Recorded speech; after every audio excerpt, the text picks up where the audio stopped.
One of my big bookish goals this year was to start DNFing more books, and that might sound a little stupid, but let me explain. Hello guys, and welcome back. Today I'm going to be trying to reread a couple of books that I DNF'd earlier this year. And like I said, I'm becoming a lot more discerning with what I read because I think quality is a lot more important than quality at this stage in my life. I don't have the time or the energy to be just sifting my way through mediocre books. So I really have been trying to DNF more as a method of narrowing down that quality and to make sure that the books that I spend hours and hours reading are actually kind of worth it. And so I started implementing a rule earlier this year that I'll read 20% of a book, and if I find it nauseatingly boring by that 20% mark, I will give my permission to DNF that book and never have to think about it again. And that has led to a lot of joy in my life, but it is a bit of a double-edged sword because there are plenty of books this year that I have in fact DNF'd and then come back to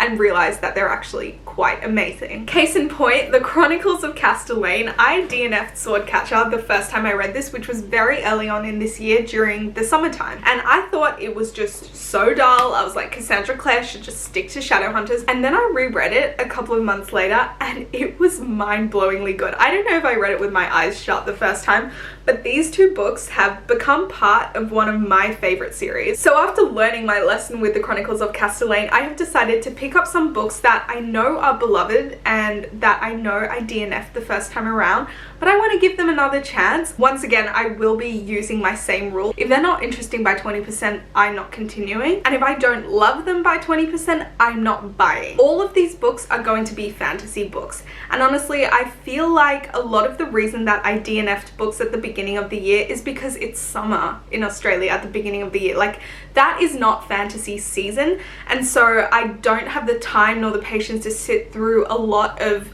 strong, magical fantasy kingdom world building at such a point in the year. And so I end up letting a lot of really good books just slip past my radar because it's not the right time. I put up a poll on my story a couple of days ago and I asked everyone to pick between 3 books, and those books were these. They were Lady's Night by Amy Kaufman and Megan Spooner, Assassin's Apprentice by Robin Hobb, and Paladin's Grace by T. Kingfisher. Everyone said Lady's Night. I did pick up Lady's Night off camera and I started rereading it. On paper, this should have been completely up my alley. It's a sapphic fantasy rom-com set in a medieval jousting tournament, and I think there were dragons in here too. I got to around page 150 this time and then I DNF'd it again. Unfortunately, this just wasn't the book for me, and so I deleted all my footage of me reading that because I didn't want to start this video on the note of the fact that my reread of a DNF had failed yet again. So we're just moving completely past Lady's Night and hoping that was just an anomaly. And I'm picking up a book that I've wanted to pick up for the longest time and I just hear such good things about, and the fan art, the fan edits, the videos, they just sound so cool, and that is Assassin's Apprentice by Robin Hobb. This is book 1 of the Farseer trilogy, but it is also book 1 of Realm of the Underlings, which is like Robin Hobb's universe, her body of work, very comparable to the Cosmere that Brandon Sanderson has. So it's just like the first trilogy in a massive world. Now, will I get around to the whole of Realm of the Underlings? Maybe. It depends on how the Farseer trilogy goes. If this Farseer trilogy is not excellent, I'm not even going to bother reading the other books. This is the first stepping stone in what is supposed to be one of the most incredible epic fantasy stories there is, or so I've been told. Theoretically, it should be something that I really love. Now, we're in the final month of winter here in Australia, so I thought, what better time to revisit a summer DNF? I am going to tell you what my thoughts were the first time I DNF'd Assassin's Apprentice. So, I was doing a buddy read with a friend, and I believe this was around February or March, so very warm weather in Australia.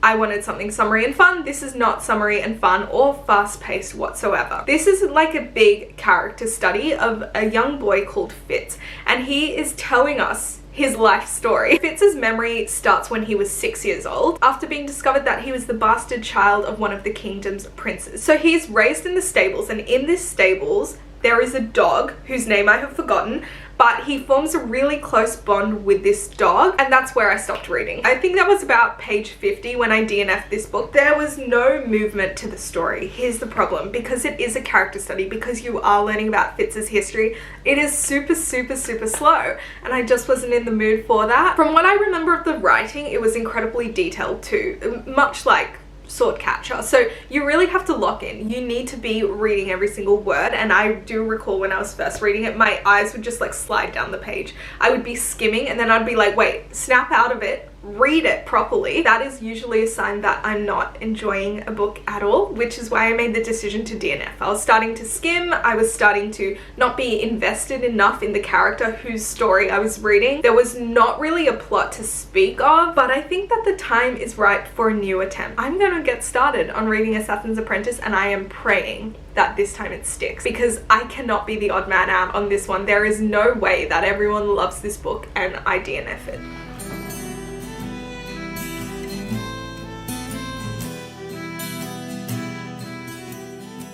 I have to go to work now, so I'm gonna put this down for a bit, but I'm currently on chapter 4. It's been 1 hour since I spoke to you. I'm 15% in, page 74, so I think you could say I'm enjoying it a whole lot more now. And the fact that I know how the story starts and the sort of tone that Robin Hobb uses from having read it before really has made me kind of fly through it, at least at this beginning part. Robin Hobb's writing is beautiful. I think myself cured of all spite, but when I touch pen to paper, the hurt of a boy bleeds out with sea-spawned ink until I suspect each carefully formed black letter scabs over some ancient scarlet wound. What a way to say such a simple sentence. I love it. I'll see how far I can get into this, and then I'll probably do a little more reading tonight.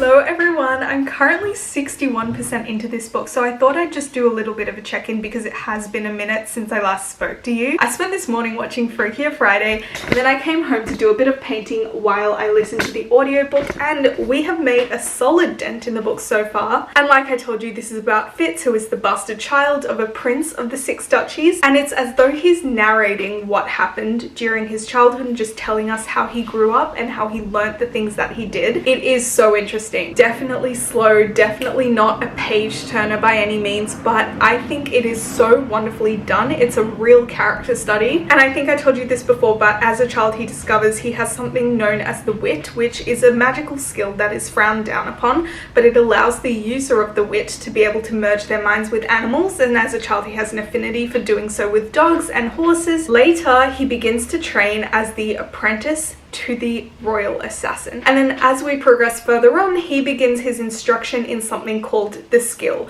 which is a royal sort of magical tool. 61% in, we have gone well past his training to be the assassin's apprentice, and we are now at the point where he's learning how to use the skill and the grueling training that takes place in doing that. So my plans for the rest of the night are just to continue this painting. It is literally eating away at my patience. It's one of those paint by numbers things, but my god, it's taking such a long time. But while I do that, I may as well continue listening to the book, and I think the next time I check in will be when I'm finished with this book, so I will give you my full review when that happens, but I'm so glad that this reread worked out for me.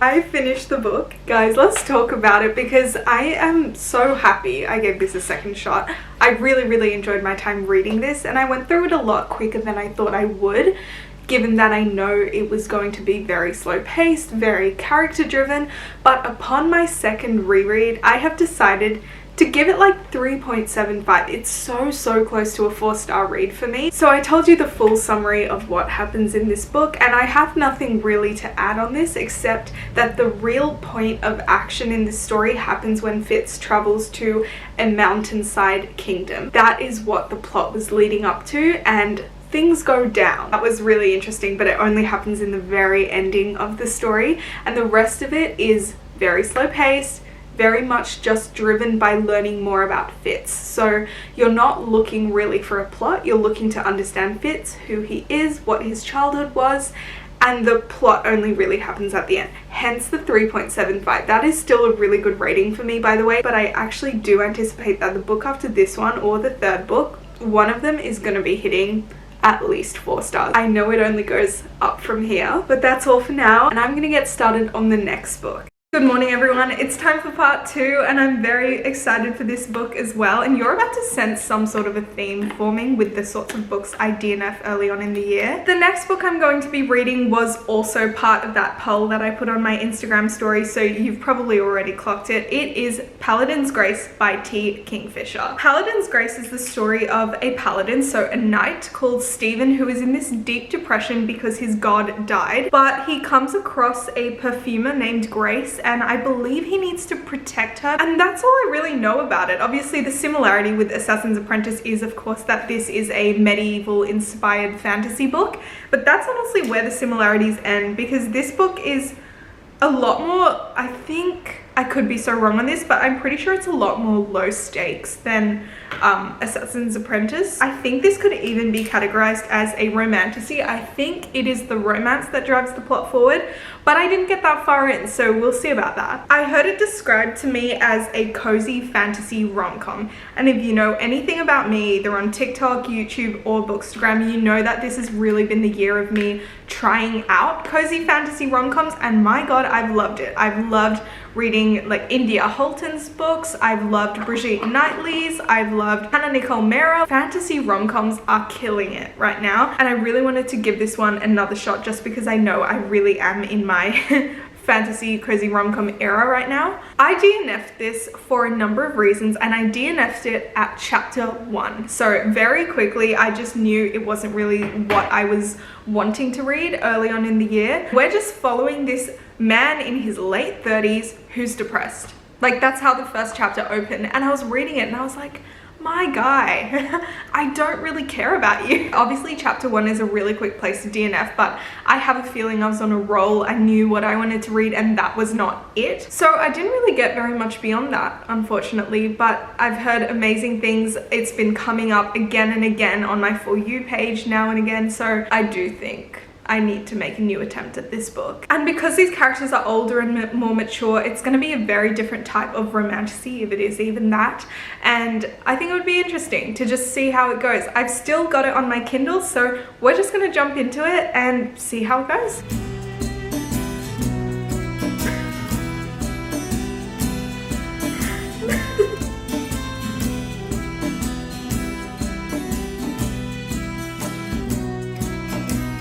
Little bit of an evening update. I'm currently 32% into this, so just under a third of the way through. It is so funny. So plot wise, it's moving pretty slowly, but like I said, it's about a guy called Stephen who is a knight, and he's really down on his luck and depressed because his god, his saint, died 4 years earlier, and all of the paladins who served that saint are now depressed, feeling a bit purposeless. That is until Stephen has a chance encounter with a woman who is a perfumer, and she makes him laugh. She puts a smile on his face, and it's been so long since that happened.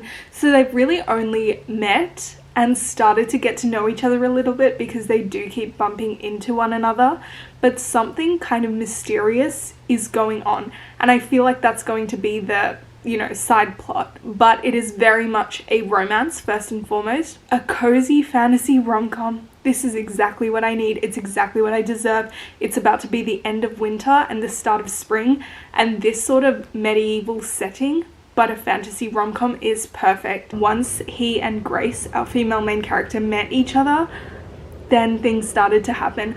I don't know, I'm just having a really good time. They are so awkward.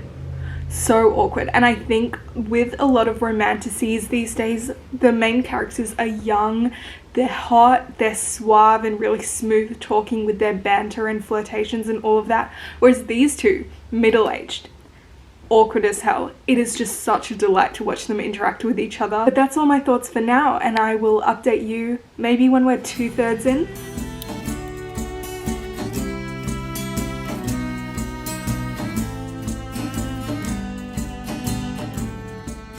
So I know I said that I'd update you at 75%.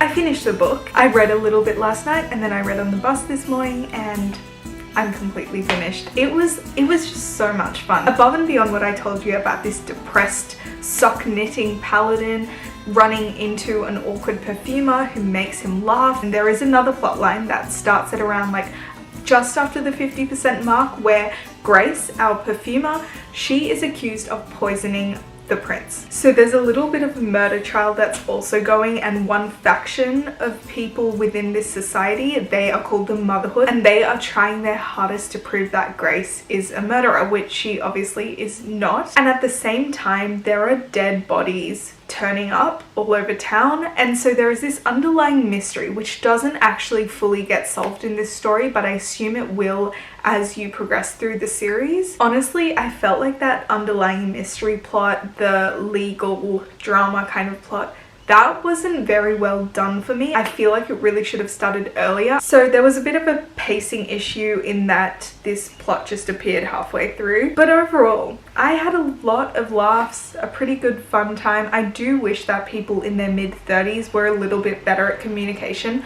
but it's whatever. I kind of enjoyed the awkwardness between them. I thought it was a lot of fun. I ended up giving this book 3.5 stars. I think it could have been done a little bit better. It's definitely not the best cozy fantasy rom-com that I've read, but the world that this is set in and the humor and the awkwardness between like the couple, it was really fun. And I do think I'm going to continue this series, and hopefully it just goes uphill from here, because I think this was a really nice foundation. It really does set the tone for the series. Again, I'm very happy I reread this, very happy I gave it a second chance, because it was genuinely a lot of fun. I don't feel like I've wasted my time at all. And that brings us to the end of this video. I actually have to do this a little more, because now I'm thinking about all of the books I've DNF'd and whether I let a really, really good one slip past me, because I enjoyed these two and I am planning on continuing their series, but let's see, maybe I'll do another episode of this. But for now, that's all from me, and I will see you next week. Bye.